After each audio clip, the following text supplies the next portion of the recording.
بسم اللہ الرحمن الرحیم۔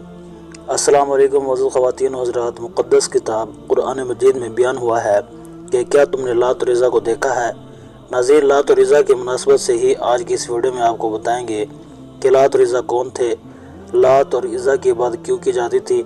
ویڈیو میں آپ کو یہ بھی بتایا جائے گا کہ ان دو بتوں لات اور عزیٰ کا ذکر قرآن کریم میں کس وجہ سے آیا ہے۔ یہاں یہ بات بھی واضح کر دوں کہ ویڈیو مکمل تحقیق کے بعد پیش کی جا رہی ہے۔ لات اور عزیٰ کا قصہ قرآن مجید کی سورۃ نجم میں بیان کیا گیا ہے، یعنی ایک حسین و جمیل لڑکی اور برکتار لڑکا جس کا ذکر قرآن کریم میں لات اور عزیٰ نام سے آیا ہے۔ عزیٰ انسانی تاریخ کی ایک ایسی خوبصورت اور حسین و جمیل عورت تھی جس کے حسن و جمال کے چرچے پورے عرب کے اندر مشہور تھے، اور جو انتہا کرشمات کی مالکن تھی، اور ایسی دیوی جو کہ سیاہ و سفید کی مالکن تھی۔ اور تاریخ انسانی میں لات اور ایک ایسا شخص تھا جس کے اخلاق و کردار اور حسن و سیرت کے چرچے پورے عرب کے اندر مشہور تھے، اور جس کے ہم پلہ کوئی بھی نہ تھا، اور اس لات نامی لڑکے کے ساتھ نکاح کے لیے کوئی لڑکی بھی مناسب نہیں سمجھی جاتی تھی، اور یہ آنے والے حاجیوں کا خدمت گزار بھی تھا۔ ناظرین، لات عرب کے اندر ایک مشہور اور نیک سیرت آدمی تھا جو کہ مکہ میں لوگ آتے تھے، اس لیے آنے والے مہمانوں کی خاطر مدارت کرنے کے لیے وہ ان کو ستو پلایا کرتا تھا۔ یہ بہت رحم دل انسان تھا اور ہر کسی کی مدد کرتا تھا۔ ناظرین، حضرت ابن عباس رضی اللہ تعالیٰ عنہ کا یہ قول نقل ہے کہ لات ایک ایسا شخص تھا جو حاجیوں کے لیے ستو گھولتا۔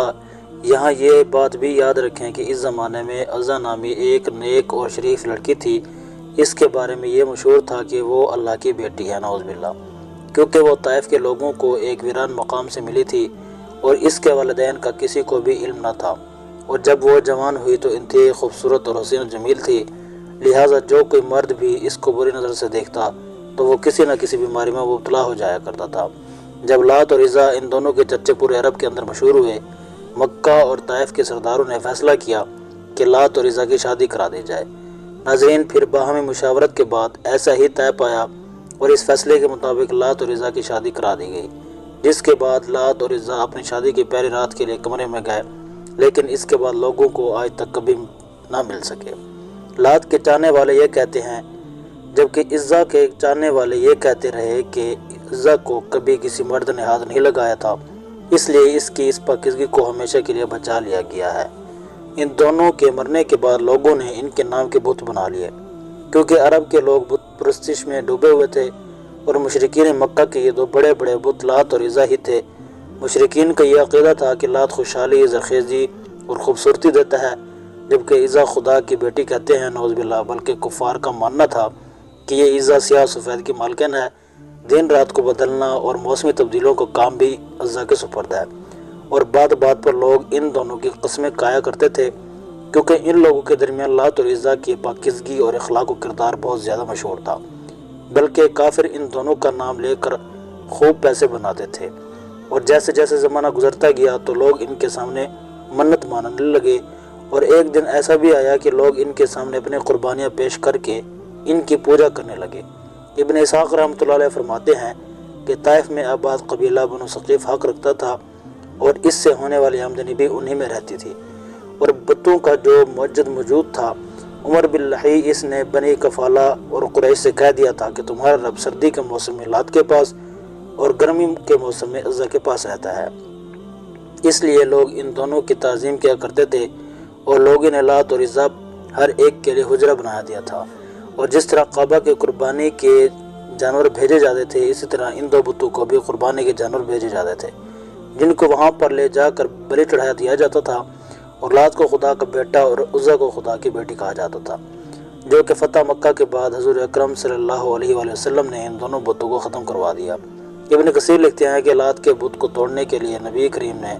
حضرت مغیرہ بن شعبہ رضی اللہ تعالیٰ عنہ کو بھیجا، جس نے لات کا بت توڑ کر وہاں پر مسجد بنا دی۔ اسی طرح عزیٰ کے خاتمے کے لیے حضور نے حضرت خالد بن ولید کو بھیجا۔ اس بات کو ایک مصنف نے کتاب میں اس طرح لکھا ہے کہ جب اللہ کے رسول نے مکہ مکرمہ کو فتح کیا تو حضور نے حضرت خالد بن ولید سے فرمایا کہ وہ وادی نخلا میں جائیں اور 3 چھاؤں والے درخت کا رخ کریں۔ جب وہ 3 چھاؤں والے درخت کو پائیں تو ان میں سے پہلا 3 چھاؤں والا درخت کاٹ دیں۔ یہ ایک ایسا درخت ہے جو بنا آبیاری کے خود بخود اگنے لگتا ہے۔ تو حضرت خالد بن ولید رضی اللہ تعالیٰ عنہ نے آقا دو جہاں حضرت محمد صلی اللہ علیہ وآلہ وسلم کے حکم کے مطابق وادی نخلا کی طرف سفر باندھا۔ اور وہ 3 چھاؤں والے درختوں کو تلاش کر کے ان میں سے پہلے درخت کو کاٹ دیا۔ جب حضرت خالد بن ولید رضی اللہ تعالیٰ عنہ اس عمل کو انجام دینے کے بعد واپس آئے اور آقا دو جہاں صلی اللہ علیہ وآلہ وسلم کی خدمت اقدس میں تشریف لائے تو آپ صلی اللہ علیہ وآلہ وسلم نے پوچھا، جب تو نے اس درخت کو کاٹا تو کیا تمہیں کچھ عجیب دکھائی دیا تھا یا کوئی ایسی بات نظر آئی جو تمہیں غیر معمولی محسوس ہوئی ہو؟ اس کے جواب میں حضرت خالد بن ولید نے عرض کیا کہ نہیں سرکار مصطفیٰ صلی اللہ علیہ وآلہ وسلم، مجھے وہاں کچھ بھی عجیب یا غیر معمولی محسوس نہیں ہوا۔ اور اللہ تعالیٰ کے حبیب حضرت محمد مصطفیٰ صلی اللہ علیہ وآلہ وسلم نے فرمایا تو تم واپس جاؤ اور وادی نخلا کے 3 چھاؤں والے درخت میں سے دوسرا درخت کاٹ دو۔ حضرت خالد بن ولید نے حضور صلی اللہ علیہ وآلہ وسلم کے حکم کی تعمیل کرتے ہوئے وادی نخلا کے 3 چھاؤں والے دوسرے درخت کو بھی زمین بوس کر دیا۔ واپس جب وہ حضرت محمد مصطفیٰ صلی اللہ علیہ وآلہ وسلم کے پاس پہنچے تو آقا دو جہاں حضرت محمد صلی اللہ علیہ وآلہ وسلم نے پھر سے وہی سوال کیا کہ اے خالد، دوسرے درخت کو کاٹنے پر تجھے کوئی آواز آئی کہ تم نے کچھ غیر معمولی محسوس کیا یا دیکھا؟ اس بار بھی حضرت خالد بن ولید رضی اللہ تعالیٰ عنہ نے وہی جواب دیا۔ یہ جواب سن کر اللہ کے رسول حضرت محمد مصطفیٰ صلی اللہ علیہ وآلہ وسلم نے فرمایا کہ واپس جاؤ اور تیسرے 3 چھاؤں والے درخت کو بھی کاٹ ڈالو۔ حضرت خالد بن ولید رضی اللہ تعالیٰ عنہ جب اس مرتبہ حکم کی تعمیل کے لیے وادی نخلا میں آئے تو دیکھا کہ عزا برہنہ حالت میں اپنے بال پھیلا کے اور انتہائی غصے کی حالت میں اپنے دانت پیس رہی ہے، اور اس عورت کے پیچھے عزا دیوی کے مندر کا محافظ بھی چلا آ رہا ہے۔ اسی کا نام دبی بن سلمان تھا۔ جب دبی نے حضرت خالد بن ولید رضی اللہ تعالیٰ عنہ کو دیکھا تو اس شیطان شکل عورت عزا نے کہا کہ خالد پر زور سے حملہ کر اور خبردار پیچھے نہ ہٹنا، اپنی اوڑھنیاں اتار ڈال، کیونکہ آج اگر تم نے خالد پر حملہ کر کے اس کو قتل نہ کیا تو یہ تمہیں شدید ذلت سے دوچار کر دے گا۔ خالد بن ولید رضی اللہ تعالیٰ عنہ عزا سے مخاطب ہوئے کہ میں تیرا انکار کرتا ہوں، تجھے پاک اور مقدس نہیں مانتا، اور میں دیکھ رہا ہوں کہ اللہ تعالیٰ نے تجھے ذلیل اور رسوا کر دیا ہے۔ یہ کہہ کر حضرت خالد بن ولید رضی اللہ تعالیٰ عنہ نے حملہ کر دیا اور اپنی تلوار سے اس کے سر پر وار کیا۔ حضرت خالد بن ولید رضی اللہ تعالیٰ عنہ نے اس کو مارنے کے بعد جب دیکھا تو وہ شیطان عورت جل کر راکھ کا ڈھیر بن چکی تھی اور اس برائی کو ہمیشہ ہمیشہ کے لیے جڑ سے اکھاڑ پھینکا۔ اس کے بعد جب حضرت خالد بن ولید رضی اللہ تعالیٰ عنہ آقا دو جہاں سرور مصطفیٰ حضرت محمد صلی اللہ علیہ وآلہ وسلم کی خدمت میں حاضر ہوئے اور یہ سارا واقعہ آپ صلی اللہ علیہ وآلہ وسلم کے سامنے بیان کیا تو آپ صلی اللہ علیہ وآلہ وسلم نے فرمایا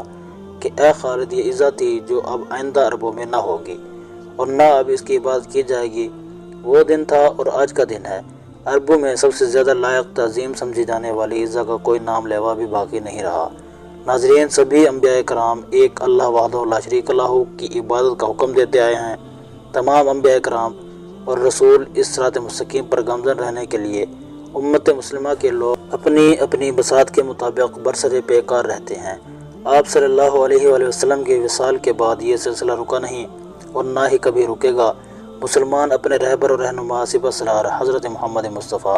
صلی اللہ علیہ وآلہ وسلم کے احکامات پر چلتے ہوئے ہمیشہ بدچکن رہے ہیں۔ تاریخ بھری پڑی ہے ایسے واقعات کے ساتھ کہ کس طرح مسلمان سلاطین نے کافروں کے بڑے بڑے معبودوں کو زمین بوس کیا اور اس صغیر پاک ہند میں کروڑوں بتوں کی پوجا کی جاتی تھی۔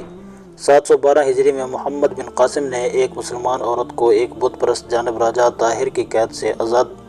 دلانے کے لیے جہاد کیا تھا۔ اسلام میں فتوحات کا مقصد مال غنیمت یا کشور کشائی نہیں بلکہ ظلم سے آزادی ہے، اور راجہ طاہر اس کے کروڑوں خداؤں سمیت اپنے گھوڑوں کے پاؤں کے نیچے رونتے ہوئے ملتان تک اسلام کا جھنڈا لہرایا۔ اس کے بعد سلطان محمود غزنوی نے سومنات کے بت کو پاش پاش کیا۔ سومنات کے بت کا تعلق عرب کے لات و منات اور عزت سے جوڑا جاتا تھا۔ سلطان محمود غزنوی کے علاوہ شہاب الدین غوری ایک اور اہم نام ہے جس نے دلی میں مسلمان حکومت کے مرکزیت کو مستحکم کیا، جس کے بعد مسلمان فاتحین ایک سلسلہ برصغیر پاک اور ہند میں شروع ہوا۔ آج مسلمان اپنے مذہب اسلام سے دور ہوتے ہوتے بزرگ پرستی یعنی شخصیت پرستی سے قبر پرستی اور پھر بت پرستی تک آن پہنچے۔ ناظرین، اس ویڈیو کے آخر میں دعا گو ہیں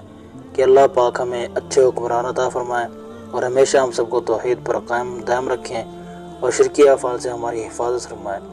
اللہ تعالیٰ سے دعا گو ہیں کہ اللہ تعالیٰ ہمیں آپ صلی اللہ علیہ وآلہ وسلم کی سنتوں پر عمل کرنے اور نیک اعمال کرنے کی توفیق عطا فرمائے۔ آمین ثم آمین۔